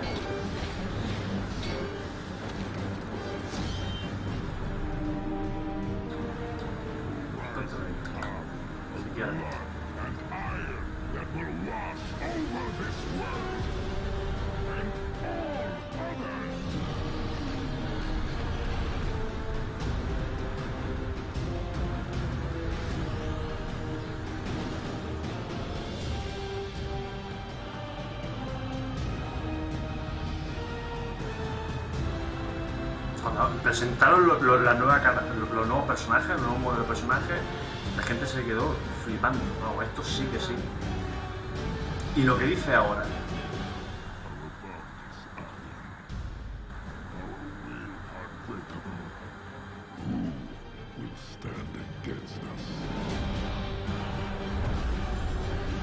Y así te lo muestran, Claro, que te queda... Es una bomba. Te queda en plan, bomba. hola. Y eso final que dicen, o sea, eso final que se escucha en español, para que se vea en español, eso exactamente eso final que dice Dom. Nuestro vínculo es férreo. Nuestro vínculo es férreo. Nuestra voluntad inquebrantable. Nuestra voluntad inquebrantable. Se enfrentará a nosotros. Es que eso que dice, o sea, esto es acojonante. Sí. A ver, espera. Que es brutal. Él se enfrentará a nosotros. ¿Quién se enfrentará a nosotros? Y te ponen ¡pum! World of Warcraft. World of Basta. Warcraft. No te lo compraré. Porque te lo ponen muy épico. Ya. Te lo muestran demasiado. Como debe ser, no Te como lo el muestran, que lo te lo han muestran puesto demasiado muy... épico, te lo muestran muy bien, aunque de luego la expansión sea como sea. Pero Warcraft siempre se ha. Yo qué sé, se ha puesto como que, joder, cinemáticas impresionantes, trailers impresionantes. Que siempre se le ocurra muchísimo. Siempre- de siempre- primera es ponértelo por las nubes. siempre se la Después critica, le flipa. Y siempre esto se- así en claro. plan. Siempre se le ha Tú lo criticado. vas a flipar y tú haz lo que te dé la gana, pero nosotros no lo ocurramos más. Siempre se le ha criticado a WoW el hecho de que, vale, te muestran cinemáticas súper salvajes, súper guapísimas, y después el juego no está a la altura. Pues aquí a la inversa, o sea, la cinemática no, o sea, el tráiler como tal de presentación de lo que se ha visto no está a la altura seguramente de lo que es lo jugable. Porque yo he visto el tráiler como tal y a mí no me ha impresionado. No es eso de que cuando te ponen los contenidos nuevos, en plan, nueva clase, no sé, bueno, sí, lo de la clase, Demon Hunter, te queda un poco como diciendo, hostia, una clase nueva. El nivel 110, pues lo típico, si es que ya tocaba, no iban a poner 105, ya hubiese sido una cagada. Sí. Aunque yo hubiese puesto 150 y para que tuviese Ya juego está, te lo comes. barato y que diese muy poca experiencia. Pero 110 yo que sé, lo veo continuista, que es lo que tiene que ser, porque no, ¿qué va a poner? Pero más de lo mismo. Hubiese molado más que la llegada de la Legión Ardiente a nivel 100. Pero del resto, nuevos raids, nuevas raids, nuevas mazmorras, nuevas no sé cuánto, nuevo sistema de honor, lo de los artefactos, ciertas cosillas que dices tú, bueno, vale, está curioso, está tal, pero no sé, yo lo veo muy... que le falta chichi, y cuando de repente ha salido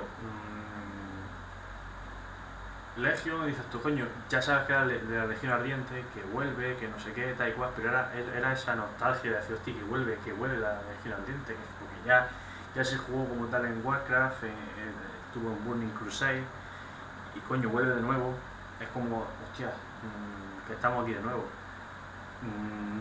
Mola mucho, sí, pero precisamente lo que le faltaba a World of Warcraft actualmente era una revolución, un algo que te dejase con el culo abierto, que fuese que te quedases para atrás, que digas tú, Dios, qué cosa más guapa, que te quedes con el culo torcido, con un nombre guapísimo, con una pedazo de cinemática, que me imagino que la cinemática estará chulísima, porque si sale ahí Gul'dan con Illidan, tiene que estar muy chula, pero algo que te ponga y digas tú, tío, qué cosa más guapa, que mola mucho, y tú que te lo creas, que digas, joder, me gusta, me mola, porque a mí todas las expansiones, excepto Mists of Pandaria, como tal, que sí, que después juegas como tal la expansión de juego, lo ves, da igual, y dices, hostia, mola Pandaria, mola las misioncillas, mola tal, pero como tal el tráiler de presentación y la cinemática y todo eso, y el concepto en sí de Mists of Pandaria, la expansión era un poco cutre, más que cutre, era un poco de niños pequeños, era en plan, esto que es Kung Fu Panda. Yo personalmente no me gustaba mucho, pero por ejemplo, bueno, Burning Crusade, la repolla, bestial, Wrath of the Lich King, mi favorita, la cinemática, la mejor del WoW, Cataclysm, madre mía, un hype bestial con la clase, con la raza Wargen y demás, vamos, eso fue la hostia.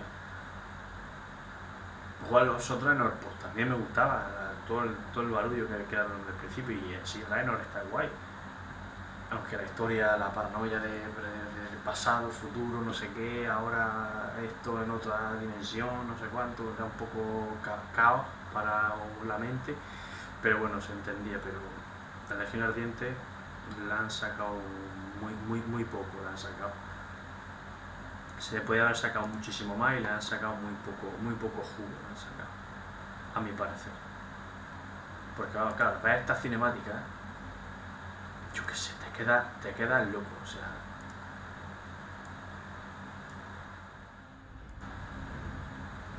Es que la cinemática esta es salvajísima, vamos.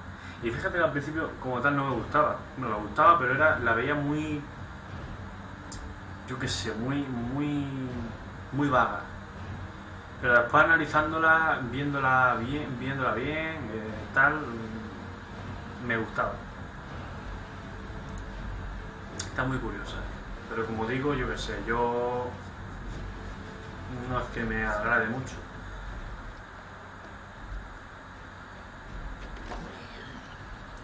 Vamos, el momentazo.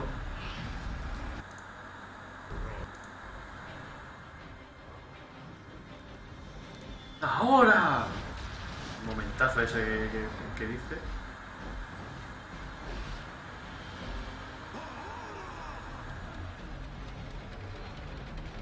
Es bestial. Como cuando sale aquí y le mete el zambombazo.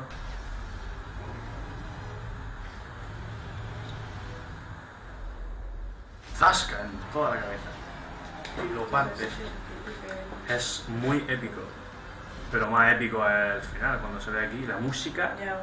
La música, sublime. Porque la verdad es que la música, el tema principal de Warcraft of Draenor, de los mejores de WoW. No era nuestro destino.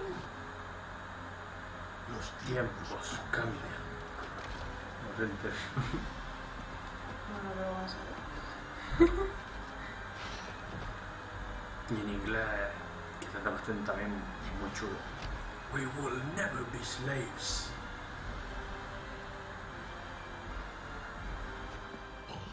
Jamás seremos esclavos.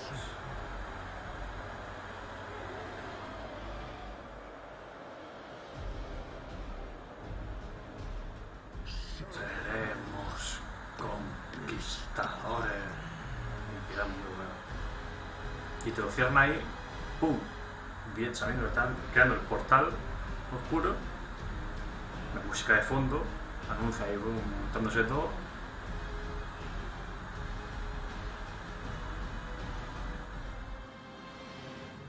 No sé, a mí personalmente me gustó mucho. A mí me gustó mucho. De la Legión, pues vamos a ver.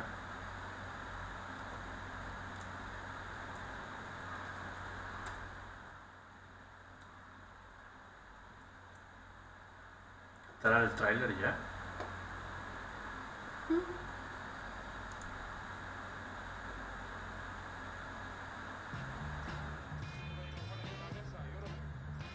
En afuera que están hablando.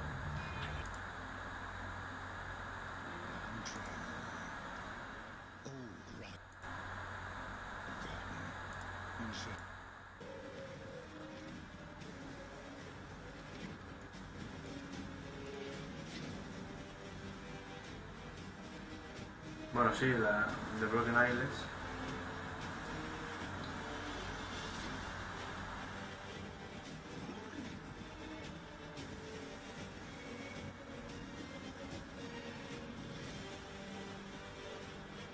Que es lo típico de siempre, o sea, Nueva tal, vale, estaba muy guay, pero vaya, aquí te quedas pillado.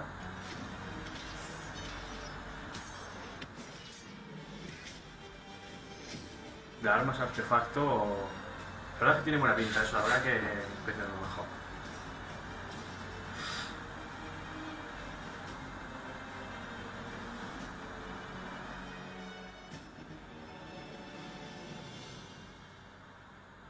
And in our most desperate hour, We must wield the power of the enemy against them. No, la clase héroe de Demon Hunter, bien, bien. Ahí eso es lo que más me ha impresionado.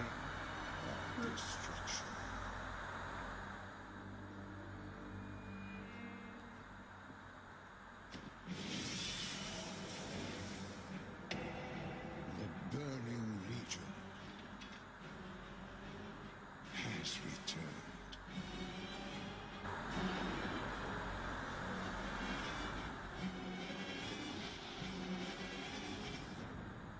No sé, no la he visto tan épica como en plan, súper introductorio, súper tal, no lo he visto, no lo he visto así, no la he visto especialmente hardcore, ¿no? De digas tú, Dios, qué guapada, qué tal, vale, un típico tráiler, seguro que las cinemáticas se le ocurran a bestia, pero me ha decepcionado, mi veredicto es decepcionante. Que lo jugaré y tal, fijo. Que me lo compraré, sí. Pero...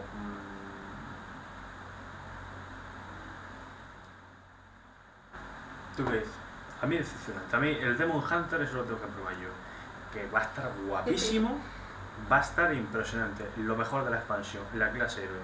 Igual que cuando en Breath of the Lich sacaron el DK, el Caballero de la Muerte. Eso fue impresionante. Super OP, eso pegaba palos como si fuese, vamos. Pero así la historia estaba impresionante. La Legión Ardiente, no sé qué van a hacer, pero vamos, no atrae tanto. No hay algo centrado. La Legión Ardiente como tal, no hay algo que tú digas, te enfoca en esto. En Burning Crusade estaba Illidan, el templo oscuro, toda la pesca. Breath of the Lich King, el tema de la corona de hielo, el rey exánime, los no muertos, la peste, no sé qué, pum pum. Cataclysm, pues, Deathwing, joder, a la muerte viniendo, destroza todo, centrado en un antagonista que se sabe cuál es, qué tal. Mists of Pandaria, pues bueno, Pandaria, los pandas, que eso más o menos más parecido, estabas como un poco desubicado, no sabes ni de qué coño iba esto. Warlords of Draenor, te lo vendieron muy bien la historia, porque iba de esto, iba en Draenor, se abre el portal, llegan los orcos del pasado del otro Draenor, el Draenor que estaba todavía, que toda la pesca, que llega a Draenor y tu aventura esta, te lo ponían como algo que empiezas tu aventura épica en Draenor, que cruza el portal de nuevo, pero llega a Legión y con qué te quedas. Con qué te quedas, yo ya no sé con qué quedarme. Porque está ahí como, yo qué sé, como... ¿De qué va? Vale, si de Legión Ardiente vuelve, pero ¿qué pasa ahí? O sea, no se ha hablado más de la trama, mira, tal, no le encuentro sentido. Mira, vuelve Illidan y la haría pardísima, o se alía con nosotros en contra de la Legión, o yo qué sé, sabe Dios qué pasa. Hay un antagonista, un demonio principal que sale, que hace tanto, vale, si está ahí Sargeras, la tumba de Sargeras, que no sé cuánto, y le anda un poco de protagonismo, pero no hay algo que digas tú, vamos a enfocarlo en este tío. Burning Crusade, Illidan, Breath of the Lich King, Rey Exánime, Cataclysm, Deathwing, Mists of Pandaria, bueno, eso fue un experimento, pero bueno, por así decirlo, Garros, vamos a poner, pero que no. Ahí empezó Garros fuerte. Warlords of Draenor, la Horda de Hierro. Ahora la esta ardiente, la Legión Ardiente, ¿qué? Yo qué sé, demonios aleatorios, yo qué sé, no, después de... ¿Y ahora qué? ¿Y ahora qué? Pues eso es. Te queda y ahora ves el trailer y te quedas como ¿y diciendo, ¿y ahora qué? O sea, ¿y ahora qué? Vale, viene la Legión Ardiente, pero ¿y qué? O sea, porque vamos, también vamos a ser justos que esto es el primer tráiler, lo primero que muestran, que a lo mejor cuando saquen la próxima expansión y hacemos el directo y estamos viendo la tal, diremos, coño, en Legión se explicó no sé cuánto, tal, y pasa lo mismo, que es muy pronto para juzgar, pero más o menos de lo que, Ya de lo que se ha visto, la primera impresión la primera impresión es negativa. A ver, negativa. No La primera negativa. impresión es decepcionante, no negativa, porque a ver, nuevo contenido de WoW, nueva historia, nuevo todo, o sea, que viene y atrae como siempre, pero yo que sé, la veo un poco light, la veo un poco jugando con la nostalgia, es decir, coño, la Legión Ardiente no va a fallar, porque la Legión Ardiente, todo el mundo espera que vuelva la Legión Ardiente, porque se quedó como que iba a volver y que, viene y tal, pero no le veo yo un atrayente así más allá, ¿no? World of Warcraft, Legion, pero yo que sé, no lo veo que digas tú, me vuelvo loco, no. Así la gente aplaudiendo, la gente como loca, así y tal, pero bueno, no sé, yo la veo tema marketing, tema mostrar trailers guapísimos, mostrando todo como tiene que mostrarse, anticipándote a la llegada, que es que decías tú que quiero jugar, para mí World of Draenor, porque es que te ponía como que empieza en un nuevo mundo, en Draenor, que empieza ya, que viene la horda de hierro, prepárate para la fecha, que se te clavaba la fecha en la mente, se te clavaba ahí el 13 o 14 de noviembre, no, el 13 de noviembre de 2014, y tú estabas ahí con la cabeza diciendo que sería, es que empieza, todo puto Dios empieza, ¿esto qué coño es? Ahí también, play, Vaya. fuera. Todo el mundo, joder, con Poker Stars.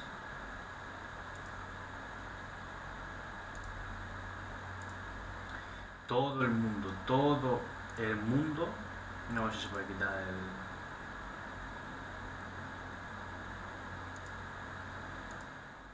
todo el mundo entero estaba como diciendo, es que viene la hora de hierro, que te prepares, que todo el mundo sumió en un mismo ejército para meterse por el portal oscuro de nuevo y liarla fuerte en Draenor. Y yo que sé, aquí en plan, bueno, pues más de lo mismo, vienen y hay que juntarse de nuevo, yo que sé, no. Yo es que esperaba algo como la vuelta del Rey Anime, que fíjate que es otra vuelta como tal, igual que esto, la Legión Ardiente, pero yo creo que el Rey Anime hubiese calado más. Quizá hubiese calado mejor después de esto, y seguramente quede más guay, porque te lo esperas menos. Esperas ya cualquier paranoia rara, pero pegaría otra vez que viniese el Rey Anime otra vez, porque el Rey Anime sigue estando, siempre tiene que haber un Rey Anime como tal, pero que volviese con su forma original, con paranoia así, eso molaría. A mí personalmente me gustaría muchísimo más.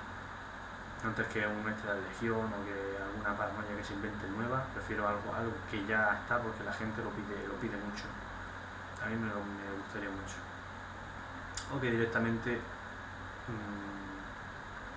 cierren WoW ya y saquen otro nuevo con otra historia, que empiecen desde cero, o que directamente se quiten de gilipolleces, no hagan más World of Warcraft, terminen ya con World of Warcraft, la Legión Ardiente, que se quede tal y como está, y que empiecen con Warcraft 4, o que hagan un reboot y empiecen de cero y hagan, venga, vamos a empezar otra vez en World of Warcraft. O hacemos las historias clásicas de World of Warcraft, o sea, la historia de Warcraft, en plan que llega el orco a Azeroth, que no sé qué, que la historia original de Arthas, toda esa mierda que se ha visto en Warcraft 1, 2 y 3, pues que sean las expansiones de World of Warcraft y que se le llame World of Warcraft no sé cuánto y expansiones, como si fuese World of Warcraft 2, y que de ahí deriven ese tipo de expansiones, que sea como un reboot. O a lo mejor en vez de World of Warcraft que se llame Warcraft no sé cuánto, y que sea otro juego online con nuevas gráficas, con nuevas cosas, y que muestren lo que era el origen de Warcraft. Y ahora, como van a sacar la película, y se van a sacar varias películas y van a tratar de ese tema, sería un acierto de marketing y demás, que sacasen todo tal, porque el hype que te da la película es para el juego, y el hype que te da el juego es para la película, al final venta doble. Y si quieren ganar billetes, es una pedazo de idea. Que no, pues que sigan sacando expansiones, que la gente la va a comprar, la gente la va a pagar, pero la veo un poco absurdo, porque va a llegar un punto en el que yo qué sé,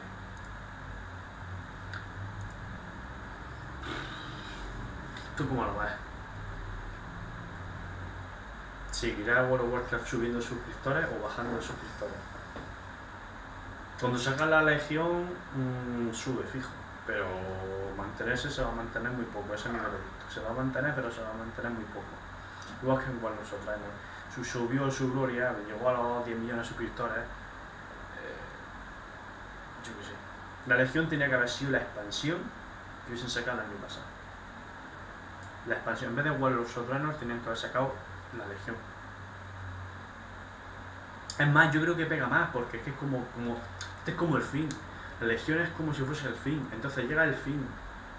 Llega como, después de misos pandarias de Garros y todo eso, coño, llega la Legión ardiente, no sé cuánto, está ahí Garros como un poco... Garros es el que la lía todo con World of Warcraft. Entonces está ahí como diciendo, ¿qué pasa con Garros? Bueno, está ahí. Llega la Legión, pasa toda la expansión, venga, pum, se detiene la Legión ardiente, venga, se acaba con toda la Legión, se acaba la expansión. Y de repente, ¡pum!, sale el portal y empiezan a ir los orcos, que es como World of Warcraft. Viene la Horda de Hierro, una amenaza no te espera. No te espera, o sea, yo personalmente hubiese preferido muchísimo más eso. Es decir, coño, hemos acabado con la Legión ardiente, se supone que ya está todo, venga, ya hemos acabado con toda la amenaza del mundo, ya no va a pasar nada más. Ya no... Yo qué sé, hemos matado a Race Anime, a Deathme, hemos matado a todo, ya que hay más amenazas hay en el mundo, ninguna grande. Y de repente, boom, se abre el portal y te vienen los orcos de la Horda de Hierro. O algo que no te esperas. Algo que de repente viene, boom, y hubiese sido bestial eso. Y haber celebrado, porque era el 10º aniversario de World of Warcraft el año pasado, haberlo celebrado con la vuelta a la Legión ardiente, que hubiese sido lo adecuado. O sea, históricamente hubiese sido lo adecuado. Pero yo qué sé, es Blizzard, yo ni pincho ni corto, pues me como otras mierdas, pero yo qué sé, esto supongo que lo harán así porque lo habrán pensado mil veces, porque evidentemente no son decisiones que no se toman en una tarde. Si dicen, vamos a hacer esto, ¿cuál primero? Pues este y después este, no. Tendrá su mecánica de venta y sus cosas, y como está Activision detrás, pues quiere money, quiere billetes, pues está ahí Blizzard un poco medio descumbreado, pero... ¿Qué hacemos, señores? Esto es lo que hay. World of Warcraft es así, y ya muchos cambios también he visto, sistema de honor, fijo que cambian 1000 millones de cosas más. Que fijo, esto ha sido un poco introductorio de las mecánicas generales, pero fijo que cambian muchísimas cosas más, pero muchísimas, y espero que no cambien tantas, porque al final comparas lo que era el Vanilla, el primero World of Warcraft, incluso Burning Crusade, lo transporta a lo que es Legión, y es que vamos, es que es otro juego, y bueno, y gracias a que han cambiado algunas cosas, pero por ejemplo el tema de las habilidades y especialización de talento y demás. Antes había un árbol, ¿sabes? Como el típico juego de más, que es el árbol de especializaciones que tienes que ir seleccionando, igual que la runa y demás las runas, pues en el League of Legends hay también de maestría y de bueno, pues eso, un árbol de especialización de talentos. Antes estaba de eso y tenías que darle varios punticos, ahora no, ahora ya está, ya del top. Tiene un árbol de ese en que cada nivel, a nivel tanto, a nivel no sé cuánto, tienes 3. Cuando llegas a ese nivel, pues si se te desbloquean 3, tú tienes que seleccionar una de esas 3. Antes era un pedazo de árbol, y de cada especialización que había 3, un árbol que cada árbol tenía 800.000 millones de habilidades y 1000 para subir, y para subir una que había abajo tienes que subir las de arriba primero, y según cuál subías se te desbloqueaba una u otra, y al final tenías una sí y otras no, según cómo te distribuyeras tú tus puntos de talento. Tenía derecho a ponerte en alguna antes, si vamos a mirarlo.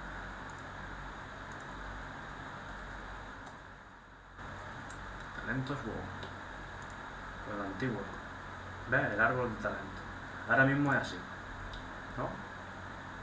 Está al nivel tal, entonces cuando llega, ahora mismo está al 100. Sí, aquí hay una imagen. ¿Ves? Cuando llega a cierto nivel, pues elige uno de los 3. No sé si se estará viendo, sí. Elige uno de los 3, pero antes estaba así. Antes era esto. Entonces tú empiezas por aquí y vas bajando. Era una bestialidad, vamos. Era una exageración. Y te tenías que saber más o menos más o menos equiparte para que se te vinculase a los que tenía abajo, porque según cuál seleccionas se te desbloqueaban los de abajo y tal, y el bueno era el último. El último de todo era el bueno. Entonces si no tenías puntos suficientes, porque te habías gastado en todos de arriba, no tienes suficientes para cogerte el último, entonces a la mierda. Porque era como la habilidad más significativa de cada. Y muchísimas cosas que han cambiado. Pero muchísimas cosas que han cambiado. Lo del honor, lo de, yo qué sé, un montón, que se ha simplificado muchísimo el juego, pero muchísimo. Y así creo como era. Madre mía. Si es que se ha simplificado demasiado. En mis Pandores fue cuando se simplificó del todo. Pero bueno. Pues ya está. Se ha acabado el directo. Y espero que haya más directos y veamos más Por supuesto. las presentaciones. Tenemos que haber hecho la de Xbox de la Gamescom, pero bueno, el año que viene seguro. Pues bueno, despídete. Ya. Adiós.